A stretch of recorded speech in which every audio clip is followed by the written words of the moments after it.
leash loose. Leash loose, leash loose, leash loose. Sloosh, sloosh, sloosh. I don't know what I'm saying now. Now I'm just making up words. All right, 6.5 minutes in, we're actually going to start talking podcast now. Serious. Time to be serious. Not really. No. We definitely is not time to be serious, but.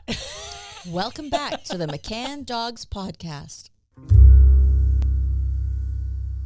Today, I would like to talk about some common things that are common questions that we get.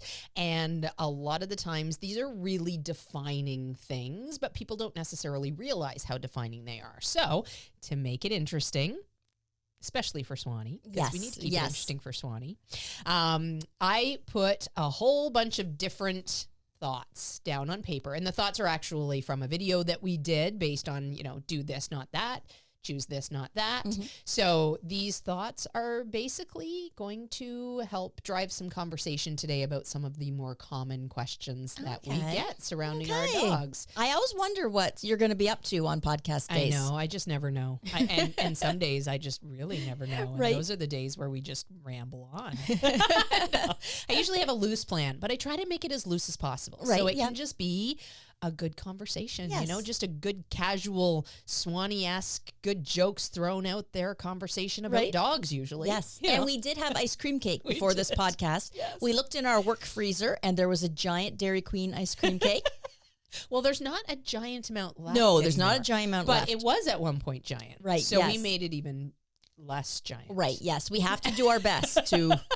Absolutely. We have to help control the giant ice cream cake population at the camp. In the freezer, yes. Exactly. Yes. So we did. Alrighty. So let's have our first one. Do you want to grab the first one? I'm going to. Let's do it. Drum roll. Bing! What'd you win? I won a question of bedding or no bedding. Ooh, so this was about in the crate. When you're bringing home a new puppy, bedding or no bedding? Let's talk about that. What do you do? No bedding. No bedding. No bedding. So, are you mean? Well, Doesn't that mean? It feels mean to a human because we would never bring our new baby home from the hospital and put them in a crib without bedding. But actually, now that I'm thinking about it, you don't put a lot of bedding in it. Like you put them on a mattress, but you don't put a whole big comforter and all that in there with a newborn. It's true. Yeah. For their safety, I've never thought about that getting before. All tangled, flipping over, not being able to breathe. Getting it on top of them. Yeah. I remember now. Basically, it's, you kind of swaddle the baby and put them in there and put a little hat on their head and, so it's the same. And then off you go. Right, yeah. So we're not giving our puppies a mattress, of course, but dogs are comfortable on the floor. They are. They're very, and they've just come from a litter box and they've been on the floor for 8 weeks already. A litter box. Sorry, that sounded funny to me. Like a whelping box, you mean, not an actual litter box. I didn't mean a cat litter box. I meant the whelping box, yes. See? What? Ice cream cake. Yeah. Ice cream cake. So my dogs all came from litter boxes. So in the idea that too much bedding can be a danger to humans, why is a bed a danger to a puppy? Well, puppies will chew the bed. Oh, yeah. And they'll chew it and get into a bad habit of chewing it. Yeah. They will also possibly bite off pieces and ingest them, which could cause a blockage or, a puppy to become very ill. Also, it encourages puppies to pee on the bedding, push it off to the side, and then sit in the dry corner. Yeah, absolutely. So those are the 3 big reasons. Yeah, absolutely. And the less you have in the crate, the better off you are. I have, Levon just turned 5 months. Mm-hmm. So he turned 20 weeks last week. I can't even believe. You know what? He's beyond the weeks now. He's into months. He's into months. Yep. Yeah, it's just easier. It's easier to remember. How many weeks old are you, Shannon? Oh, my goodness. That would take me a while to figure out. What is this? 520 times 4 times 5, I guess. And then, We'll do the math later. How many drams in a pennyweight? So it is for their safety. It absolutely is. It's such an important thing that we set them up for success. And that house training piece is a big deal. It definitely is. This is the first puppy that I've had that had peeing in the crate issues.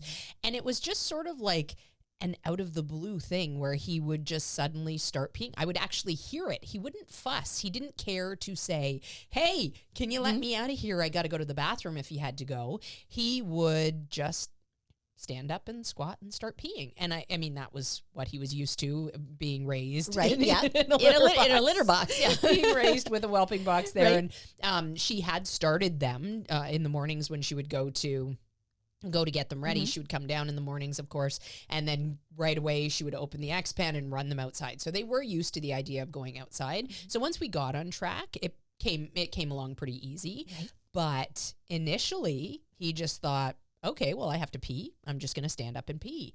And if I had had bedding in the crate, I think that problem would have persisted for much longer. And you also wouldn't have heard it. It would have, yeah. Yeah, absolutely. I just would have found it after the fact. A wet bed. Yeah. I will sometimes, when my puppies come home initially, I will initially consider bedding in the crate of some sort, depending on the puppy. Right. But as soon as they get to the point where they do start chewing at all, I immediately remove it. So a lot of the times with our puppies, it's actually easier to just start without it, because then you're not feeling that guilt of taking it away. Yes. You've already gotten used to the fact that they they don't have a bed or don't need the bed in the crate. And then I find that with my adult dogs, by the time they're trustworthy for chewing and not going to the bathroom, I will sometimes think, oh, you'd be so much happier with a bed, wouldn't you? And I'll put a bed in there, and they're not happy. Right. They squish it to the side. They're decidedly and, unhappy. I remember Reggie was so offended. Right. So offended when he had this bed. And I would hear him shoving it off to the side in this like fit of like really trying to get rid of it, because it obviously annoyed him. So I took it out and let him exist without his bed, and he was happy in doing that. Right. But yeah, a lot of dogs would prefer that cool of the bottom crate. They've got fur, which is really cushy in most cases. So they're going to be comfortable with that as well. Right. Yes. Yeah. And that's, a lot of people feel guilty not giving their puppy a bed, but it's for the safety of your puppy, it's best to start off with no bed. Absolutely. And we're humans, we're hardwired to feel guilt about things. And trust me, the guilt, if they do have an accident of some sort and they eat a piece of their bed and they're, they have to go through that recovery, and you have to go through that recovery in your bank account to get that piece out of them. There's a lot more guilt involved there. Right. So it will feel better to keep them safe to begin with, to not know about those things that might happen. So, all right, this one. Okay. This is interesting. Collar or no collar?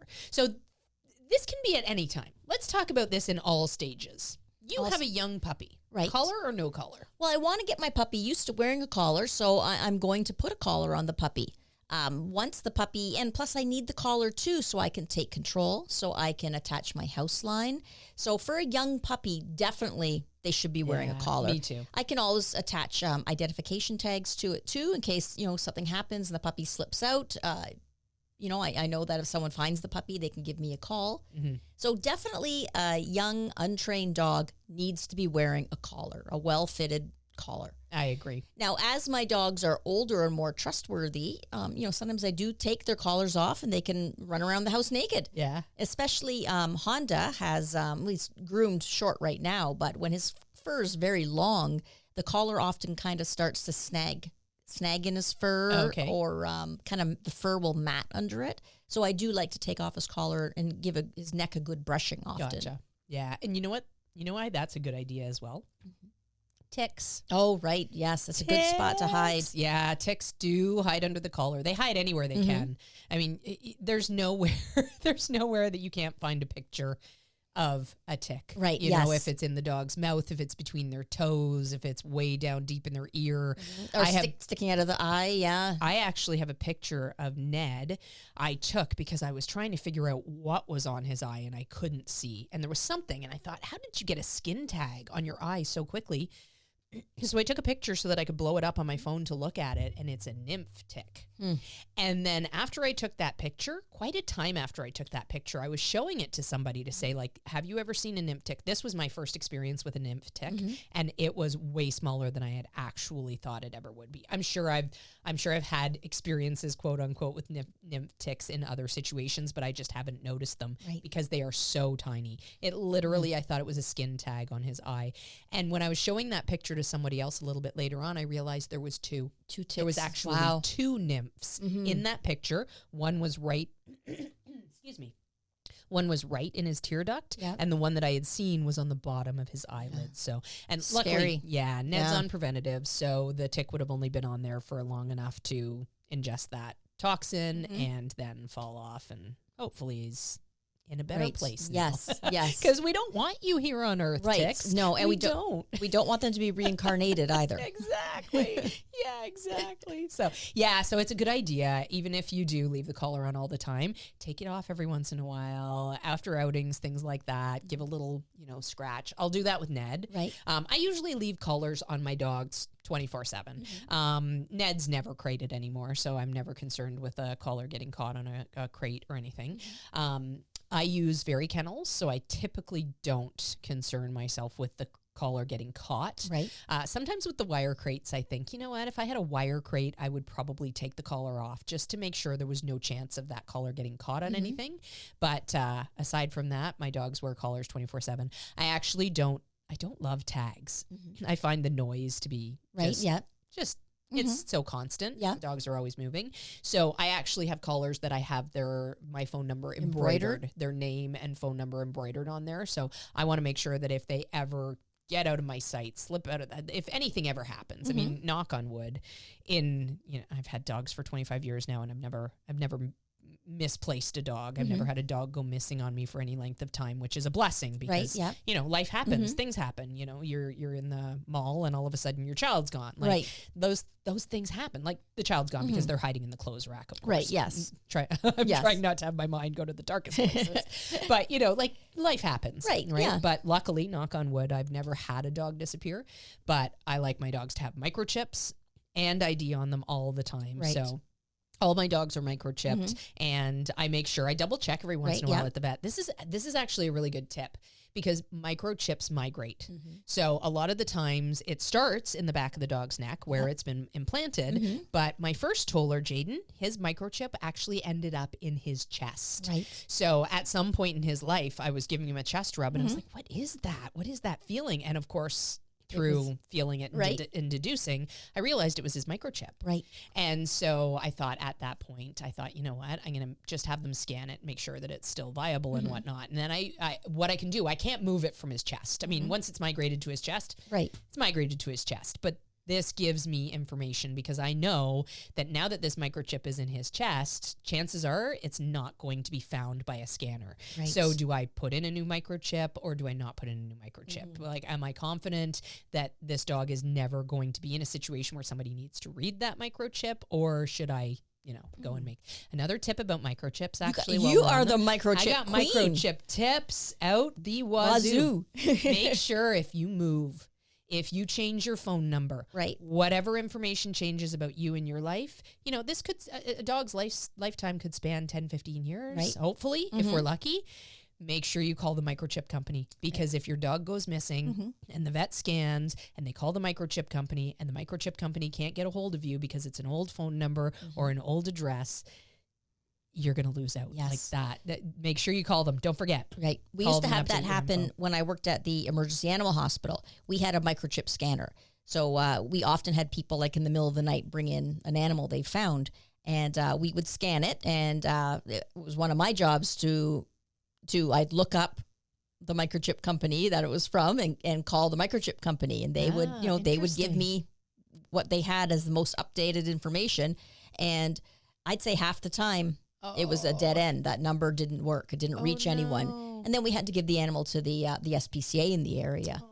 But if we could get a hold of the owner right away, just come to the emergency hospital. We have your dog here or your cat here. Yeah. So absolutely. Oh my gosh. So as somebody looking for a microchip, would you have scanned different areas of the dog? We did. Yes. Oh, you did? Yeah, we did scan. Good. Okay. Yeah, we usually ran the scanner over pretty much all the dog. Oh, yes. Did you find microchips in different areas often? A lot of times they dropped into the shoulders, we found. Okay. Yes, a lot of times. I think the only ones I ever noticed were usually if nothing around the chest, but more into the shoulders they had dropped. Interesting. Yes. Yeah, I hear that it does happen a lot. So, very cool. That's good to know that you do scan out, that it's customary to scan elsewhere and see if there's a chance Like we didn't of scan finding the it. tail or the toes or anything, but you know, we No, did. I wonder if torso. that would even be possible. Yeah, I don't know. But yeah, I thought it was Yeah. weird that it was in Jaden's chest, but yeah, Right. it was just to the right of his posternum. Yes. Prosternum. Yeah. Okay. We'll move on Okay. to the next one because that one was collar or not, and we went. That- off yeah, on a we little went on for a tangent, long but time, That's yes, okay. yes. That's what makes us interesting. Right. Our tangents. Yes. Ice cream cake and our tangents. New food or a breeder's food? Ooh, so bringing home a new puppy, I am never going to transition that right away. I'm always going to make sure that Stick my to puppy, the breeder's food, Yeah. yes. So even I would say even for at least a week, Mm-hmm. you know, I want my puppy to come home, settle in. He's got enough stress on his system. Let me tell Right. you. A lot of the times pups will come home and for the first day or so, they're just so put off by all the changes in their life. Right. Ned, for example, really wasn't interested in eating for about the first 2 days that he was home. And then something just switched in his brain and he went, oh, okay, I'm confident and I'm Right, comfortable here. And he resumed normal eating function and has never looked back, which is a blessing as well. That's good. Yes, That's yes. a good And thing. most breeders will give you some dog food Yes. to take home, some puppy food to take home. If they don't, get the name of the food that they're Yeah. feeding and go and pick up a bag. Sometimes I've even brought home like a 4-liter jug of the breeder's water as Yeah. well. Yeah, that is a Yeah. really good tip Yes. also. The puppy's systems are used to what they're used to. Mm-hmm. And that's not to say that you have to feed the breeder's food forever, but I would say give it a good week. Let the puppy settle in. Don't introduce huge changes to their system right away. Mm-hmm. I've never had a breeder not send me home with some food Right. enough to at least last, Yes. the first week with the pup. And then what I'll do once the puppy is settled in and comfortable, if I am switching foods, I'll start to slowly transition it from there. Right. We try not to go all at once with a change with food with dogs because of course that throws the system into a bit of turmoil. Right. I do like to introduce different proteins with my dogs though. I like to make sure that at any point in their life after that puppy stage, I can give them chicken without it upsetting their stomach. I can give them beef without it upsetting their stomach. I can give them pork. I can switch from one food to another from one day to the next, and their systems are used to adapting. Right. Because a lot of the times when we feed the same food day in and day out, and Right. then we wonder why our dogs are really intolerant of this newly introduced Right, treat, yes. or they get a bone and then suddenly, their systems are thrown off and they've got all sorts of diarrhea for a couple of days Right, or yeah. something like that. That's, So I'm often not loyal to a brand of dog food. I might feed one brand for a few bags and another brand for a few bags and another brand for a few bags.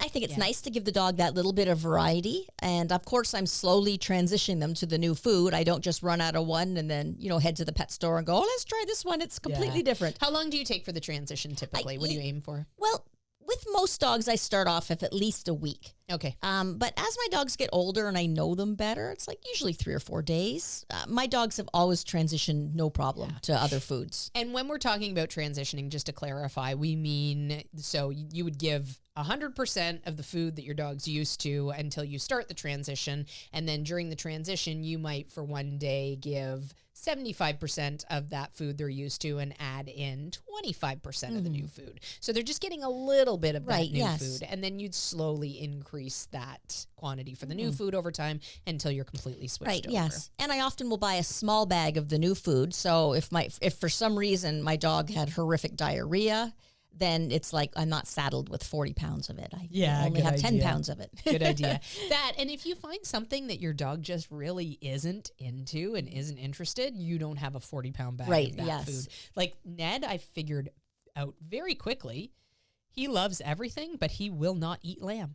Oh, yeah? Any kind of food, treats with lamb, he turns his nose up at it like it offends him. Like Lisa Simpson. Just like Lisa Lisa Simpson. Simpson. Yeah, Yeah. she won't eat lamb either. I Right, don't- yes. You know what? What is Good it? job, Ah, Lisa.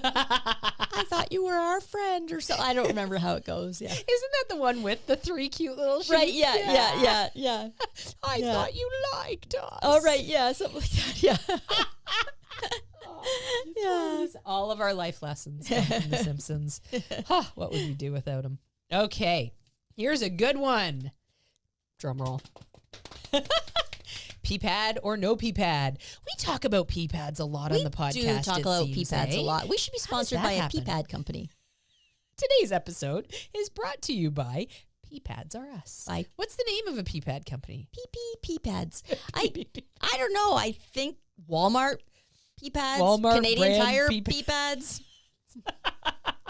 Okay, we got to come up with better marketing for these people. All right, so pee pad or no pee pad. So with any situation other than a situation that a pee pad is absolutely 100% necessary, I would say no pee pad. No pee pad. No pee pad for you. No pee pad.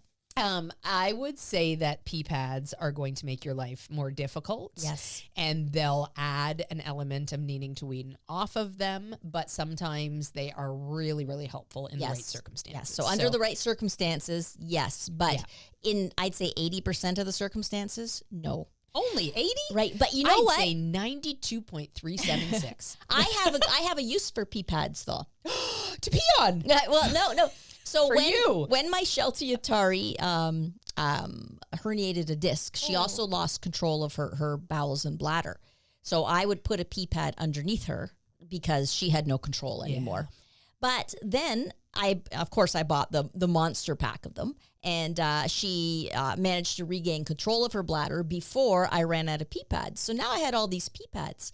So what I did in the winter and in the mushy spring weather is I put them on my boot tray. So when I came in, my wet boots muddy boots went onto the pee pad on my boot tray, and it absorbed all the snow and grime and that on my boots. So now I bought more pee pads for the winter so I could put them on my boot trays as an absorbent pad. I should have given the pee pads that I bought to you. So at one point... you have boots. You have boots, Shannon. I do have boots. It's true. Now I'm confused. Now what do I do? They're boot tray liners. At one point in my life, I thought, you know what? I am going to do a litter box with pee pads in it for the sailboat.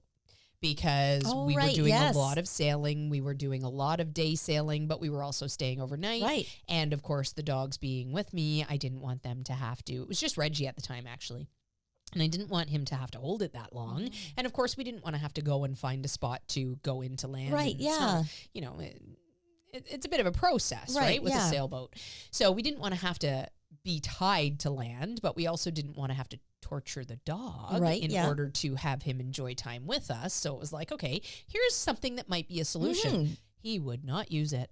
He would not use it. It was too far into his life. He was too used to the systems of understanding of how to go to the bathroom and where to go to the bathroom that he had, and he just decided that, you know what, no, this is not my thing. I'd rather hold it. Right. So we resigned to having to go into land when we needed to go into the land to make sure that he would go to the bathroom. But then I had this box of 50 pee pads. Oh, I could have used them for my boot trays. Yeah. But you could use them for your boot tray, too. I ended up donating them because, I don't like to keep stuff around that is not useful. Right, yes. For me. Another thing about pee pads, too, is if some people will put them in an exercise pen and leave. And if your puppy eats a pee pad, that is not good. No. The pee pads are absorbent because they're filled with a polymer, which is toxic. Also, there's a plastic back liner, and a puppy tummy full of pee pad is not a good thing. No, so definitely not. You do not want your puppy to eat a pee pad. Yeah. So in the event that you did absolutely need to utilize a pee pad, I'm thinking like you live on the 20th floor of a condo building or an apartment building, or like you had I had a situation, and a toddler, and a toddler. Not that you didn't have a coat, you had a coat, but a Saluki doesn't really have any coat. And it was January. They're desert dogs. And I remember the first time I rushed her outside, I rushed her out. She had grown up under a heat lamp, and she was screaming at the top of her lungs. She had never experienced cold and snow like that. And then all of a sudden I realized I just left an unattended 2-year-old toddler in the house. And now he's at the back door crying and screaming that at mommy, and the puppy have suddenly ran out on him. And remember how we were talking about guilt? Yes. So it's like, that's it. I'm just going to pee pad train this puppy to go on. I put an X pen up in the kitchen by the door with, 6 pee pads, I think. So she had a big area. I would take her in there. That's where she peed. Yeah. My son, the toddler, could just, hang out and watch. It was for the best at that moment. Yeah, absolutely. And, the pee pad I would treat like it was any other potty spot. I would bring the dog to it on leash and do the house training still. I would not ever just let the dog come and go from the pee pad. Right. I would not ever just leave the pee pad in with the puppy. Again, that ingesting the pee pad is terrifying. But in addition to that, you're really encouraging the puppy to pee in the house if you do those Right, things. yes. So at least if you set it up so that it is an event for the puppy, rather than just, it's there all the time and they can always go and just squat on it, you're actually taking the puppy to it on leash, using your association words so that you can put this on cue, and then with a goal to eventually move that pee pad out of the inside space so that the puppy is clear. Right. Peeing in the house is really not the thing to Exactly, do. yes. And I had an X pen around it, so I had to open the door to the X pen. Oh, that's a good idea to let her into it as well, because I had a toddler once again, and like I don't want my toddler to roll into the pee pads or decide or start eating them. Right, or decide he's going to try them out. Yeah. I'm just going to pee on the pee pads. Yeah. Why walk upstairs to the bathroom? Here you are using the toilet like a sucker. I got pee pads right here. Right, Alrighty. yes. Okay. Oh, more coming out of the box. Okay, what's this one? Crate or lap when picking up your new puppy? Ooh, that's a good one. Well, it depends. First trip home. Right. So I've done both. But I remember the best times were when I was a little girl. So we're going back to, at least 5 years ago. At least. We're going back 50 years ago when I was a little girl. My parents would save a cardboard box. Oh, man. And we would bring home our puppy in a box. There you go. My parents would be sitting in the front seat, my brother and I sitting in the back seat, and between us there was a box with a puppy in it. A box with a puppy. I know, that is so classic. So Isn't that classic. fun? Well, and when you think about, like, if you see like figural sculptures and paintings and things like that, you'll see that often. Right. Yep. You put a puppy in it. Because I don't think 50 years ago, we did have crates, but they weren't for the car. They were for downstairs. Yeah, for sure. Right. Yeah. For sure. Isn't that funny? Eh? Life changes so much. Yes. So, but now I've done both. If I'm lucky enough to have a driver, then I'm going to have the driver drive while I sit with my new puppy. But I have picked up puppies on my own, too, and I've had to use a crate then. Yes, I've done both as well. I remember bringing home Tyler, and I was coming home from Toronto to, where was I at that point? I would have been in Ancaster at that point. So, probably about an hour's drive. Right. And he screamed in the crate on the seat. He was on the passenger seat beside me, and the crate was facing me, and I was like, driving with one hand with my fingers through the bars with the other hand, and he was just wailing and and it was a long hour drive. Right. It was a really long time. I think he did settle in and go to sleep at one point. My memory of it, of course, is probably a little bit skewed. What would that have been? 2004? Yeah, 20 years ago. Wow, that just hit me like a ton of bricks. Shannon, you're elderly. Goodness. Very elderly woman. That dog was a great dog. I miss that dog. He was such a good dog. But yeah, so I had him in the crate. I think I had most of my dogs in the crate, to be honest, because probably most of them I picked up on my own. Right. With a couple of exceptions, Ned being the most recent exception. My sister was driving, and I snuggled him the whole way home. Levon. Oh, did I say yes, Ned? You said Ned, because Ned's an airplane baby. Yes, Ned is an airplane baby. That was a whole other story. I did mean Levon.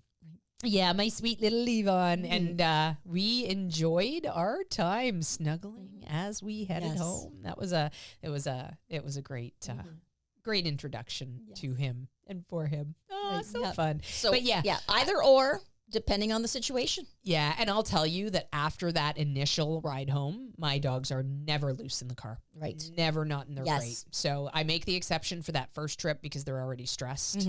But other than that, I see dogs with heads out the window and it makes me cringe. Or dogs riding in people's laps. That's the worst. That too, absolutely. Yes. All it takes is one bug in the eye, and you saw this all the time at the emergency clinic. Like, it brings us joy to watch our dogs experiencing joy, but at what cost? Right, that just makes me cringe. It makes me so anxious. I think it's up to us to keep them safe. Exactly. Yeah, like absolutely. We wouldn't let our child drive with their head out the window. Yeah, I probably wouldn't let my child drive at all, whether their head's in the window or not, but All right. Back into next question. The Magic McCann Dogs Toolbox. All right. Dog park or no dog park? There is Absolutely, unequivocally, no question in my mind. Sometimes there's, oh, well, maybe if this, then yeah. Most of the time, I'm pretty open-minded to the possibilities, but I would say for dog parks, absolutely 100% not. no. No. And I mean, I even have a hard time saying if it's your only choice, do this, because the anonymity factor of the dog park is what is the dangerous thing. Actually, I was talking to a lady last week, and their dog is 7 now, and they're having all kinds of reactivity problems with it. They've been having it for years and years with the dog. It was attacked at a dog park. Jeez. It was chased down by another dog and actually punctured its side. And she said by the time, everyone jumped and was trying to separate the two of them, and by the time everyone kind of got their wits around me, the owner of the dog had whisked that dog away, never to be seen again. Yeah, that happens a lot, unfortunately. Yeah. I hear a lot of stories like that. Yes. It turned out the owner of the dog was sitting in his car and not even paying attention. And it was all the screaming and yelling that got his attention. And but now her dog is basically, scarred for life because of that dog. So you never know who's coming into a dog park. And it makes the dog ownership experience for you a completely different thing. And it's going to make life for the dog a completely different experience. And, it's a lot. Right. It's a lot to have. I mean, if nothing happens that's bad and they have a good time playing with their buddies, that's great. But there's a much higher risk in that scenario of something negative happening. So you're so much better off to have a couple of dog buddies, and dogs that have decent play styles that are going to match your dog's play styles. Right. They're safe, they're healthy, you have a safe area. The other thing with dog parks too is who's maintaining them. Right. I think it was you that was talking about like membership dog parks. Right. Yes. And things like that, One of our students had mentioned where they are. It's a membership dog park, and there's like really a board of concept. Directors, and I guess your dog has to qualify. Yeah. I bet maybe there's some annual fees. Yeah. That sort of dog park, I could, if that's something I desperately wanted for my dog, that's an avenue I'd look at. I don't want my dogs going to a dog park. It is just not, to me, I don't feel it's necessary. Yeah. But if it's something that, you have your heart truly set on, then look for that type of dog park. Yeah. Look for one that is policed, monitored. Dogs are tested out to make sure that they do. And absolutely. Yeah. You know who's showing up at that park. Yeah, absolutely. Yes. It takes so much of the danger factor out of it when you take the anonymity factor out of it. So I think that's a really interesting idea. I'm like you. I would never use that because I wouldn't use daycare. I wouldn't use dog parks. I rarely have my dogs play with other dogs. They play with each other. They might have a couple of friends, but it is a very small part of their life. Past the socialization window where we want more exposure and we want some play with other puppies and things like that. My dogs don't have a lot of use for play with other dogs because they play with me. I spend a lot of time. We spend a lot of energy, and a lot of our time spent with our dogs is spent training and playing and meeting those needs. So then by the time they get to the end of that, like even with Leave On now, I think that I talked quite a bit about how obsessed he was with Ned, how obsessed he was with other dogs when I initially brought him home. When he was 9.5, 10 weeks, I was recording something in the store over at the hall. And as the video camera was pointing at me and I had my puppy up in arms, and he saw there was other dogs coming into the building, and he would start screaming as soon as he saw the other dogs. And I was trying to do this voice recording, and I was like, my gosh, this puppy's really obsessed with other dogs.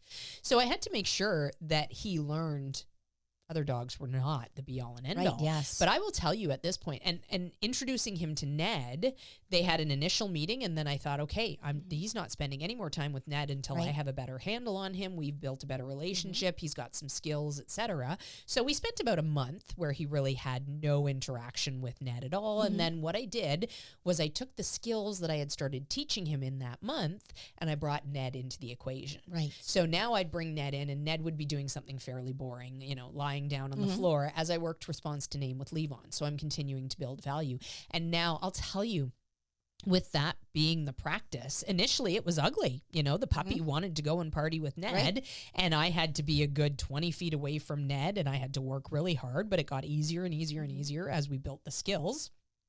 And now we're at the point where I'll be out walking with both dogs, and Levon's down with me. Levon is walking with me while Ned's, 20 feet away looking for bunnies, because that's his MO. He's always scoping for bunnies to chase. Right. So I have to keep a really close eye on him to make sure he doesn't chase while I'm watching Levon. Right. But Levon's usually with me going, hey, Mom, what are we doing? Right. What are we doing? Because he knows, I'm going to call his name and pull out a toy, and we're going to have a party, because we're still working all this, response to name games and all these things to sharpen up his obedience. So at this point, he's not even that interested in playing with other dogs. Right. We're in Life Skills 1 right now, and he's rocking it. I have his full attention for, I would say, 99.5% of the class. Right. There's only a very occasional time where he even kind of notices there's other dogs in the room, and quickly he's like, yeah, I don't care. Right. And he looks back to me because I bring all the value for him. Right. So that's the difference between a dog who gets their drives satisfied by the human. And, I'm not doing anything extraordinary. We're playing recall games. We're playing tug games. Right. We're learning. He's getting lots of value for that. But he's learning to focus more on me and the things that I ask. And now he's realized that other dogs aren't nearly as exciting as they were initially. And that initial excitement was because he had 13 litter buddies to party with. So that was his life. It was what he had rehearsed. It was what he was used to. He was used to partying with all his great litter mates. Right, And, everybody's doing great. It's so fun to watch them grow, but that's besides the point. So, all right. I was just going to mention too, if somebody absolutely cannot, doesn't have a yard and absolutely cannot take their dog off leash to exercise, there's good websites you can look at. I know there's one called Sniff Spot, and people rent out their property. Yeah.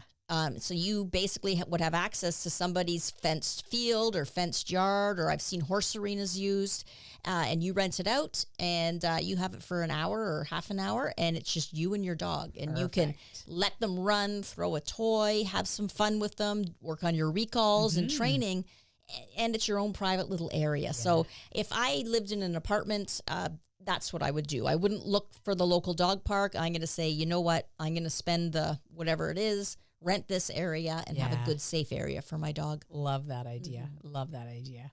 All right, let's move on to the next. On to the next. Couch or no couch? I like couches. I like couches. Yeah, I like couches. I didn't have a couch for a long time. We just had chairs. How did you lie down? Chairs. Did you put multiple chairs together? We didn't. No, you didn't. Oh. When you watch TV, you sat up in your chair. Oh. And they were comfy chairs. And I don't know why. Did you have a sofa? No, I didn't have anything. I just had chairs. Is there a difference between a sofa and a couch? A sofa sounds fancier than a couch. Yeah, a couch sounds like, what about a love seat? Love seat sounds... I'm just being obnoxious. My parents call it the Chesterfield. Chesterfield, there's another one. Sit on my Chesterfield with me. Why are there so many names for couches? I don't know. Was Chesterfield like a brand name? I think it might have been Chesterfield as a brand name. Yeah, I feel it like feels that British must have been too. Like an early. Okay, sit on my Chesterfield, Shannon. Have a seat on the Chesterfield. Okay, that just sounds so funny. I'm going to call it Chesterfield from now on. I think we need to go and Google what Chesterfield is all about. Or drop it in the comments below if you know. If you know what the Chesterfield is. And yes, but my parents still call it the Chesterfield. Isn't that funny? Yeah. We had to clean the Chesterfield the other day. Well, I can't remember what happened in the last couple of years, my parents had to clean their Chesterfield. I don't remember what happened, but... Well, I mean, anything. Wine? Yeah, it's anything. Usually wine. It's usually wine. All right, so the question, of course, now Chesterfield that we're done joking, are we done? I don't think we're even done. Yeah. Now the question is... Should you let your dog on the couch? Should you let your dog on the couch or not? So and it all depends. It's an individual decision, and it all depends on your dog's behavior at the time. I couldn't agree more. So I know that we do not have the same in-house philosophy with this. Yes, I don't. Well, we do actually, but we make different choices. Right, yes. So I don't, in general, I don't allow my dogs on the couch. Until they're old, right? Until they're elderly and old, like Honda. Honda is now 15, and if he wants to sit on the couch, he can sit on the couch. You should buy him his own Chesterfield. Right, I should. But of course, he'd want to sit on mine. But yeah, and especially if I had a big, shedding, hairy dog that was running through a forest covered in ticks, I don't want that dog on my couch. Couches are expensive. They are. Yes. Chesterfields are even more expensive. Yes. So sofas, way expensive. I always put a blanket down. So Honda lays on a blanket on the couch. Yeah, because I just don't want dirty Honda feet and Honda lips all over my couch. Honda lips. Oh my gosh, that's funny. So yeah, and my dogs are almost always welcome on the couch. So I have couch covers, which I can pull off and wash, which make my life easy. Right, yeah. Make the decision about letting the dogs on the couch in terms of cleanliness much easier. I like my dogs to ask if they can get up on the couch, though. I don't like them to just assume that it's okay. And that saves me when I have guests over, right? Because my dogs will always come and sit at the couch and look at me, And the exception to this is actually when I'm not on the couch. And I don't really push that envelope. If nobody's on the couch and I come in the room and the dog's on the couch, I'm cool with that. It's just the way rules work in my house. Right.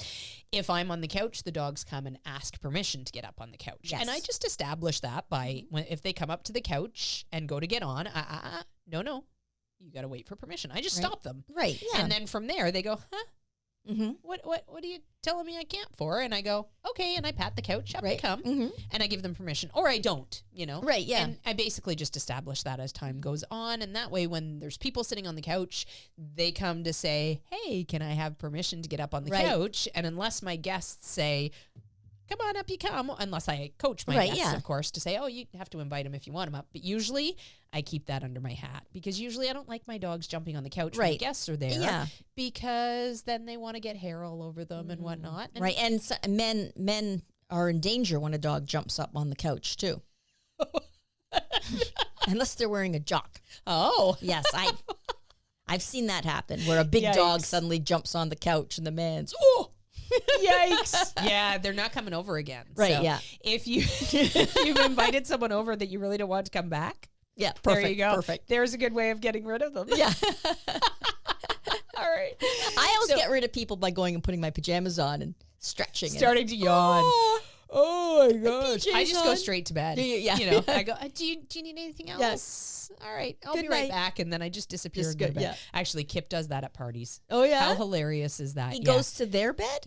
Well, I mean, if it's like, okay, so I should set the context. Right. It's usually his sister's house. It's usually like the big yeah. parties through the summer at his sister's house that I'm referring to. But basically, all of a sudden, Kip will just disappear at it's like 9:15. And you go, where'd Kip go? And you can almost guarantee he's gone to bed. He's not a late night person. He's even worse than me. And he doesn't bother to say, okay, I'm done. I'm going to bed. He just goes to bed. Does he wear striped pajamas? No. I can envision Kip in striped pajamas. Well, I'll let him know that's how you think of him. Yes. All right. I think that, did we exhaust that one? I think so. Okay. Yes. All right. Let's move on to the next. Oh, this is a good one. Real bone or synthetic? So, real bones. Let's talk for a second about real bones. Anything that is real that is raw is going to be fairly rich for your dog's system. So this is something that if you do feed, I would feed sparingly initially, and I would be very, very cautious to wait 24 hours and see how that works out through your dog's system. Right. Okay. Bones that are cooked are absolutely a no-go. So for the danger of them splintering, the danger of them perforating gut, intestine, whatever, they are not a good option. And I don't even like things like the smoked bones you find in pet stores and things like that. I think those are risky as well because why wouldn't they splinter too? So I do feed real bones. I've fed raw and kibble and just about any food that you can imagine in my time in dogs. And I have my preferences for all things, of course, and they're really just based on convenience for me. Right. I feed a very good quality kibble when I feed kibble, and I feed good quality raw when I feed raw, which these days, I'll tell you, it's so much easier to find. Yes. Back in the day, when I first started feeding raw, it was around 2001, and I spent a lot of time sourcing, picking up, distributing, packaging, freezing, all of the things that you had to do when you went and bought 2 giant cases of chicken backs instead of just going into the local pet food store and going, oh, I'll take this pre-made raw. Thank you very much. It's so different these days. But yeah, so If your dogs are not used to raw bones, it's something that I would introduce very carefully and make sure you know all the ins and outs of when you can feed raw in connection with other foods, kibbles, things with grains, etc. Make sure you educate yourself, but definitely I would avoid any sort of cooked bones. Right. And synthetic bones, I use quite a bit. I like my gumma bones and my Benna bones. Gumma bones for baby puppies, Benna bones, Nyla bones, that type of thing for the older dogs. And knock on wood, I have not had any issues with those, but there's always caveats to everything. Right, and you buy the appropriate size. Yes. You don't buy one that's too small. You know, if you're not sure, buy one that's bigger than what you think you need. Yeah, I actually think that's a good recommendation overall, is buy a size or two bigger than what it says for your dog, because then with anything that's super hard, the risk with Nyla bones is that a dog digs in and ends up, you know, if the bone is harder than their tooth, one of those things is going to give, and if it's not the bone, it's going to be the tooth. So sometimes you also have slight cracks in the tooth that chewing on something hard is going to finish that job off.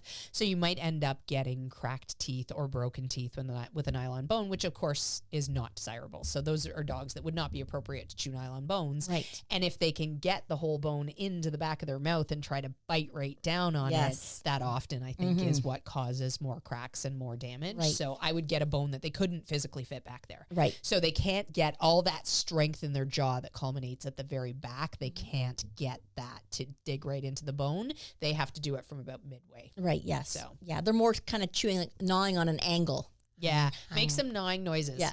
Hang, hang, hang. Those were good gnawing noises. Perfect. All right. Okay. We got more to go. Okay. Harness or collar? Ooh, that's a good one. That's a good one. If I'm in the Arctic relying on a team of huskies, I'm choosing the harness. Nice. Because I need them to pull me to safety. Perfect. Yes. However, if I'm just training my dog, I'm going to go with the collar. Yeah, we actually use harnesses in situations where we are teaching dogs to pull. So a flat collar is something that we teach the dogs how to be obedient on. We teach them how to walk nicely on. We use to be able to control and communicate with the dog. Teaching skills on a harness really is not going to... Yes. It's not as effective. No, it's not. It's not. It's really not. So there's lots of different brands of harnesses out there. There's also lots of things like, quote unquote, no pull harnesses. And those are things that often will alter the dog's ability to reach a full gait, which is dangerous for them, both immediately and over time. So harnesses are, even the ones that are meant to have some sort of an application to stop a bad behavior, like the no pull, like the, you know, the front chest clip harnesses, that sort of thing. It's still not going to give you the best control with your dog. Your best option is going to be that high riding, well-fit, flat buckle collar. And if you need something additional to that, a gentle leader is often the thing that we will recommend. Those are the things that we tend to believe strongest in. Yes. Now, once my dogs are 100% trained, and well, they're never 100% trained. There's always something new to teach them. But when I'm satisfied with their manners and their walking ability, then maybe if we're out on a hike, I will put a harness on them. I'll use the harness. Sometimes there's ones that have a little handle on the back, so you can take a hold of that handle and, you know, help maneuver them around on hikes or in a canoe. So there are times when I do use a harness, but it's not for walking and training my dogs on. It's more for another use. Agreed. Yes. Yeah, I agree. I use a harness mostly for scent work. Oh, right. Yes. That's about it. All righty. Oh. Actually, Honda wears a harness as a seatbelt in the car. Ah, yeah, there you go. Honda. There's another good safety option for we used to carry a harness at McCann's for seatbelt use, and it said crash tested on the box. And then it became obvious to us, or it became evident to us after there was, this is a while ago now, there was an expose done on the actual harnesses that are worn for safety in vehicles and how they would hold up. That was done on crates and how they would hold up in accidents, etc. And we immediately removed that harness from our retail store because it was one of the ones that failed miserably. It actually failed so miserably, even though it said crash tested on the box, which implied that it was crash tested and it was passed in the crash testing. I don't know how they can be so dubious Right, with yes. marketing. Like that to me, that's Right. a safety issue. But, Exactly. like, I guess there's not enough laws on the books to protect dogs, that's for sure. Right.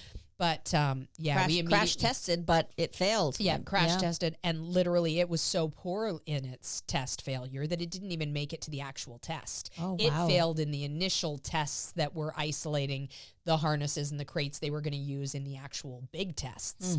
So, yeah, that was disappointing. Right. So if you're going to do use your a car research. harness, do the research. Find the ones that are the best. And there are very few that are actually crash Yes. tested and impact tested and going to help keep your dog safe in an Right. accident. So do your research, do your homework, and then decide on that versus a safe, secure crate for them as Yes. well. And lots of research to be done Right. on that front as well. Many of the harnesses that you can purchase as seatbelts at pet stores are the ones that do not pass the safety test. You often have to go direct to that company, or I'm sure you can get them on Amazon as well. Yeah, absolutely. Be careful on Amazon with what you get. I've bought a couple of counterfeit things on Amazon over the years. Yeah. So one was piping That bags. Gucci purse. That Gucci purse. You know, you're lucky I even know the name Gucci. You're so lucky I even know that name. Yeah. I'm not a fashionista. But yeah. I bought piping bags on Amazon, and they turned out to be counterfeit. The seams were all misaligned, and I was like, what is this? And I also bought Scotch-Brite cleaning pads that turned out to be counterfeit. Wow. Amazon is a marketplace, and everybody can have access to it with just a little bit of effort, and there's a lot of not so good products out there that people are lying about. When we start selling our bead curtains, we'll have people come directly to us. Shannon and Christine's 1970s bead curtains revised. Yeah, there you go. Read reviews. Reviews. I wrote a couple of very funny reviews. I thought funny on those two items that I bought that were counterfeit and did not hold up to what I expected them to. All right, enough of my Amazon stories. Flexi or a regular leash? So this one can be controversial. Is there ever a situation that you use a Flexi in? Maybe I would with an older dog that, like, Honda can't hear anymore, so the Flexi would give him more room to move around on, but I can also just hold a long line. Mm-hmm. So I tend to use the long line. What I don't like about the Flexi is it puts constant tension. The dog has to pull against it. So I don't think I would use a Flexi. I don't. So here's where if I had, so I'm thinking back to Jaden. Jaden went deaf when he was about 11 and he lived to be 14. So he spent a couple of years where I had to have him on leash and have him connected. And I did use a Flexi leash for that.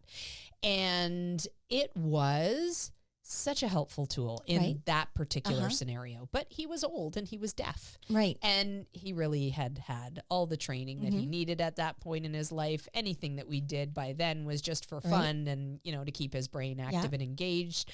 So he was well trained enough to understand the difference between pulling on the Flexi and being on a completely loose lead. So that was a safe point for us with that. But with a dog in any other circumstance, I couldn't agree with you more. Right. I hate that constant tension on the collar. I don't want them thinking it's okay to pull into that. But it also,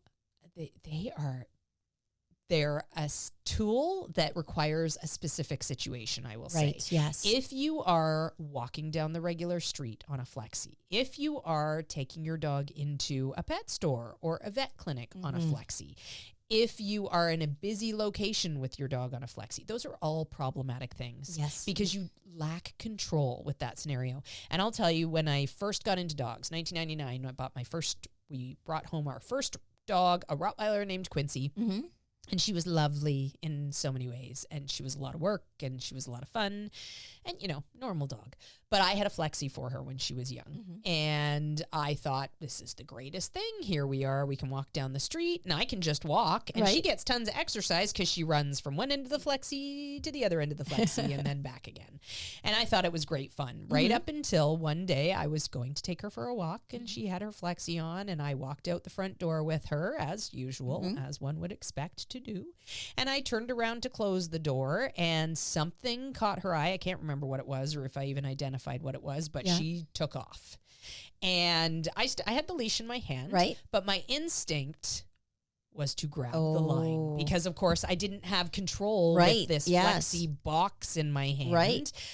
my instinct was to grab the line, and I got a horrendous burn from grabbing the line. Right, that nylon line moving quick. Absolutely. Because if your dog is moving in a hurry on that Flexi, there's only so much that brake's going to do, first off, and you need to make sure that you're slow about pressing it so you don't just jerk the whole situation into play.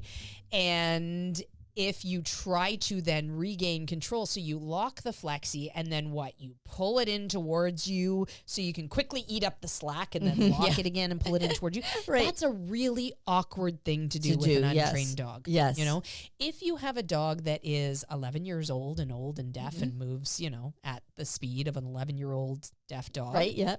There's less danger in that. Yes. But with a young dog, oh man, that burn was long. I still have scars, actually. Right. I can't remember what hand it is now. I think it must be there. Yeah. But that was bad. I remember one time seeing a person using a Flexi and they dropped it and it spooked the dog, and then the dog started running with this big Flexi handle following them down the street, and Yeah, absolutely. Yeah, that can happen too, for sure. Oh, bless you. Bless me. That was the smallest sneeze I've ever heard. Thank you. It sounded like you were like... You just blew air. Well, when I've been watching the Olympics, there's a new commercial on, and the person has been hypnotized, and whenever someone sneezes, instead of saying Gesundheit or bless you, they yell out Scotties. It's for Scotties tissue. so I thought about yelling out Scotties after I did that. So people watching the Olympics might get it. I think Steph probably loves that commercial. If she hasn't seen it, Steph, you need to go watch that commercial. It's Scotties, although it's a West Island White Terrier on it. Yeah. Huh? It's a white West Island White Terrier. Sense. It doesn't, but apparently they're from Scotland, so they can get it, and they're white, I guess, like tissues. I don't know. Oh, okay. There you go. Hey, I guess if it works. I think you were the last. I think it's your turn. Oh, I thought I just. You know what? It doesn't matter. I'll read it. Oh, large dog or small dog? This one's just fun, I think. Right? Yeah. It's up to you. It's up to you. Yeah. But we can definitely give some points. Yeah, absolutely. Yes. Large dogs are large. Therefore, they require more room. They eat more food. They require larger poopy bags. Their vet bills are bigger. Their medication needs are bigger. If they get injured, can you pick that dog up to get it to the vet? Yeah. They don't live as long. It's true. Yes. They take up more room everywhere, including the car. Right. But now that doesn't mean, though, I prefer small dogs over large dogs. Yeah. I find for my life right now, I've had large dogs, but for my life right now, little dogs are convenient. Cool. Yes. I've never had a little dog. I like a lot of little dogs, but I worry that I'm really clumsy. And as it is, I trip over my bigger dogs. Right, yeah. I have medium-sized dogs. Mm-hmm. I've had a large dog, and now I would say I have medium-sized dogs now with the tollers. And I don't know that I would want a large dog again. Mm-hmm. Like, all of the things that you just said, those are definitely pointers. Right. She was 10 when she passed, and her body was quite spent from being hard on it. Like, she was a working Rottweiler, and she had work ethic, and she was always up for whatever we wanted to do. So she was hard on her body. It took a lot of pounding, and it was quite heartbreaking watching her struggle. Yes. And then her passing was compassionate euthanasia because of those struggles. So I don't know that I would do it again. That reason is the biggest reason for me. It was really shorter hard lifespan. Yes. It was really hard to watch her be old from like 8.5 on. Right. And then at 10, it was like, okay, this is as much as we can ask of this dog. Right. I'm going to get emotional. Yeah. So let's talk about something. You know what? Right. How's the beach? That's the beach. Well, I am this weekend going up to the cottage, so I will be. There's no beach, but there's a lake, and it's like a rocky dock. Are you going to go jump in it? And yeah, I'll definitely take a jump in that lake. Nice. Well, on that note, you go jump in a lake. Have fun. Thanks for joining us, everybody. Happy training. Bye. Oh, she's right. Let's do this. I'm Instructor Shannon. That's what I was going to say. I'm Instructor Swati. This is, the long weekend is needed. Best ending ever. Bye, everybody. The McCann Dogs Podcast is brought to you by McCann Professional Dog Trainers. We help dog owners to have a well-behaved, four-legged family member. Please give us a call at 905-659-1888 or visit us at mccanndogs.com. Happy training!